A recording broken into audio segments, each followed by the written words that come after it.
Randonautica is an app that uses a random number generator and location settings to create coordinates for users to explore their local areas. The app was released in February 2020 and became especially popular during the COVID lockdowns. People would often document their findings through video and post them online. Sometimes, people find downright creepy things or places, or even find themselves at the scene of a crime. A viewer named David sent me this first story and footage. It was August of 2020. The weather had been good, and a friend decided to use Randonautica out of boredom. They generated 4 anomalies in total, since the first 3 were in someone's backyard or in accessible locations. In the app, anomalies are points that can be either attractors or voids. Attractors are clusters of random points that are very dense, while voids are clusters with a very low density. The 4th anomaly looked promising. The 2 friends drove there. You can see on the screen the street they drove down, followed by the small path they went down after parking. The anomaly had a radius of 470 meters, so it was a fairly big area, but they didn't have to look around for long before making a bizarre and honestly creepy discovery. This is a photograph of the path they walked down, and as they walked down, they stumbled across a note stuck through a stick. On the outside of it, it read, "Write down your cell phone number." When folded open, it read, "I can give you a cell phone number, or even an email address. Give me your mail address, and I will send you it," with what it is referring to remaining unclear. You can see, first of all, it says "write on your cell phone number." When you fold it, open this candy. In a hand, my game. Or as a guy, an email address. Give me an email address, and easier, you send this to you. So it says, somewhat along the lines, "I can give you a cell phone number, or even an email address. Give me an email address, and I'll send it to you." That was just hanging on this tree here, on this branch, this piece of paper. We're gonna put it back. He ended up writing his number on the note, and putting it back on the stick right next to the note, were a bunch of bras lined up on a fallen tree branch with no explanation. That's a bunch of bras in total, 1234. Yeah, and there are 5, 6. These items couldn't have been left there for more than a few days, as they were discovered on the 6th of August, and the last rainfall was 3 days earlier. Yet the piece of paper showed no signs of ever having gotten wet. Among some of the other things that the friends found at the scene were 2 packages of condoms and a pot that was seemingly used for a fire. The friends returned the next day on the 7th. And the note where he wrote down his number was gone a few days later. He got a text from an unknown number, just saying, "Hi." He answered saying, "Hi. Who is this?" The number then replied his address. At this point, he blocked the number. Whatever or whoever this little scene was meant for remains a mystery. This following footage, posted online by Taylor Vasquez, documents her disturbing findings when also using Randonautica. She downloaded the app and generated a location not far from her house. The location turns out to be an abandoned creek-looking area. So I keep seeing that random thing all over TikTok, and I really want to try it out. So I just downloaded the app, and I found a location that's like 1.5 miles, my house. I'm gonna go check it out and see if I can see. Nothing seems out of the ordinary at first, and it seems like a typical random location the app could lead somebody to, until she finds a series of disturbing drawings seemingly done by a child. Pretty creepy. Go to see what that is. So I just opened up one of the photos, and it's whatever the fuck that is. Then we have these random 3. This one's, "It's your birthday," with the snowman. With these 2, I just put together, "It's like play with me." Alright. I think it was just my imagination. I think I'm just hearing shit. As she's analyzing the drawings, she suddenly hears an unsettling sound. "Play with me." Sounds like the voice of a young child. The video cuts here. Is it? On a later date, Taylor returns to the creek, but this time there are new drawings that weren't there last time, according to her. These ones being even creepier than the previous series of drawings, with one of the drawings being a schedule of Baphomet. As she's distracted by the drawings, the voice of a child can once again be heard in the background. Messages on them, because then like those look like symbols. At first, she doesn't seem to hear it, but once she does, she makes a dash for it, and the video cuts. Really see anything else? See you again. After uploading the video to TikTok of, you were pointed out what appears to be the face of a young child peering from behind a tree. No one was with me, and tell me if you guys think that looks like a ghost child, because I don't know. The Taylor uploads another video, analyzing a journal she picked up from the creek with each page, revealing another unsettling message. Taylor returns to the creek one last time, and finds not only a Ouija board made out of a piece of cardboard, but also a large knife sitting next to it. This was the last time Taylor dared to return to the creek, and so, whatever was going on here will remain a mystery. As with many things posted on the internet, there's no 100% proof that this whole series of videos were on stage. However, there were certain aspects of the videos that viewers feel make them feel more realistic. Mainly the weathered-looking pieces of paper that contain the drawings along with the disturbing image of the child's face in the video. Whether or not this was genuine is really up to the viewer to decide. The story was sent by viewer Davy S. one night as she was scrolling through TikTok.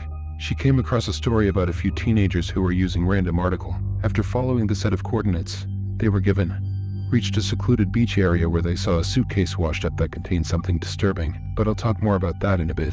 Davy and her roommate Ash saw this, and were determined to make their own unsettling discovery on the app. They invited 2 other friends to join them, and when they all got together, they gathered in Davy's room and figured out how to use the app.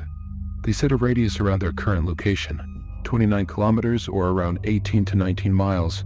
After hitting the button to get the location, a screen pops up, telling them to set their intentions for what they want to learn and experience during the outing. The word they input it was spooky.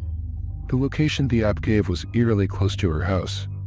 Davy and her friends live in a rural part of Alabama and Lookout Mountain, and at the bottom of the mountain is an abandoned steel plants among a few other abandoned buildings in a lower income neighborhood. The location that gave the group of friends was 3 streets away from them. The location was on a very long road that led on for miles and miles without any other intersecting streets.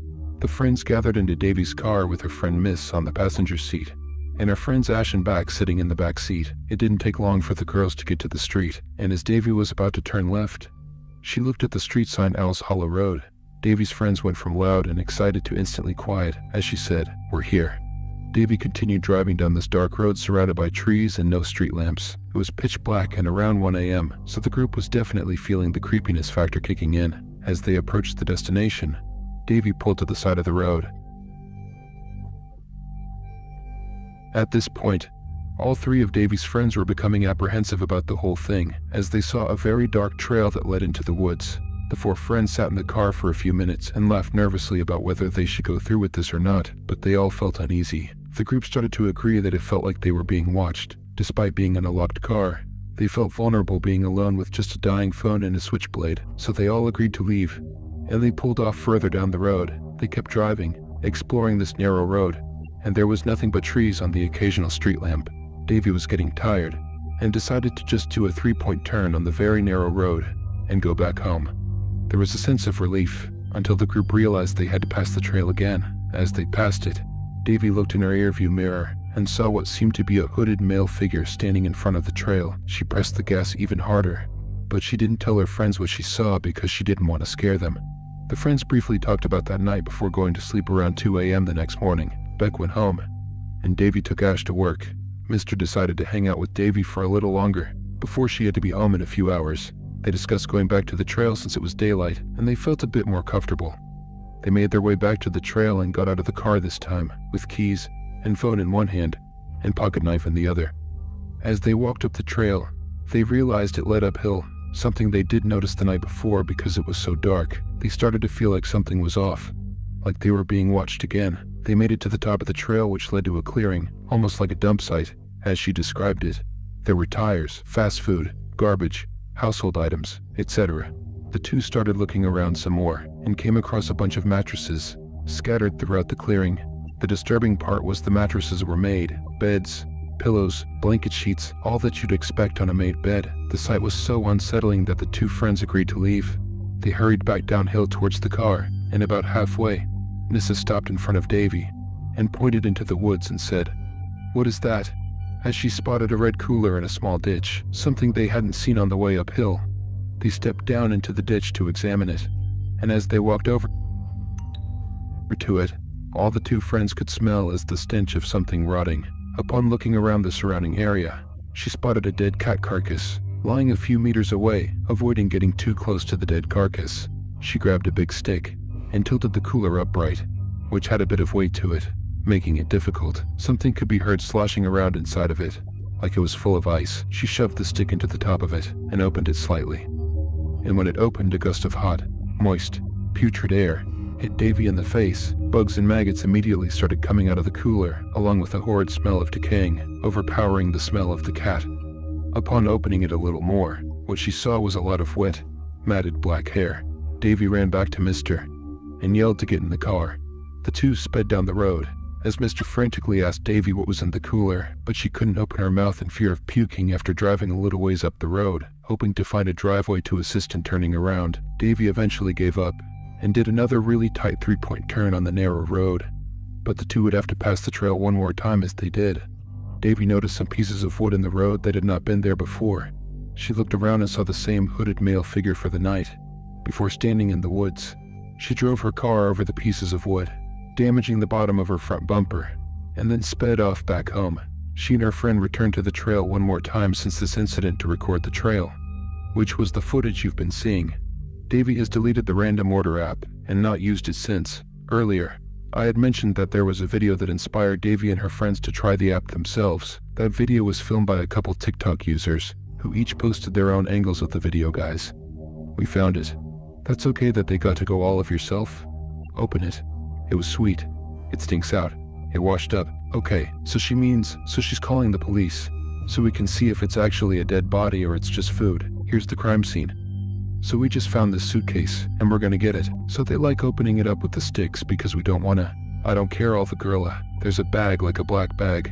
The Random Order gap generated a location that led them to a rocky break wall below a jetty at the shore of Al-Qaeda Beach in West Seattle, when they found a mysterious black suitcase washed up on a bunch of rocks under the bridge. As they approached the suitcase, they realized there was a foul odor emitting from the suitcase, and the contents of the suitcase may be more disturbing than they had initially thought. The teens called the police, but with Seattle police response times being notoriously slow, the police took 3 to 4 hours to show up. By that time, the tide had risen enough to where the suitcase had washed away. It took a scuba team to retrieve the suitcase and its contents. The contents were indeed quite disturbing. The remains of a couple, Jessica Lewis was 35, and Austin Weiner, who was 27, were found inside of the black garbage bag inside the suitcase. Their murderer was their landlord, Michael Dudley, who the pair had previously argued with regarding the rent payments. It was reported by neighbors that on the night of the pair's murder, a male voice could be heard screaming, "Please don't do this. Just let me leave," before gunshots were fired, and this was reportedly 10 days before the suitcase was found. The videos had eventually been taken down by the teens with so many people using that's designed to send you to randomly generated places. It's inevitable that sometimes people are going to run into some horrific things that they were not supposed to find. If you do use the app or anything like it, it's best to just stay alert to your surroundings.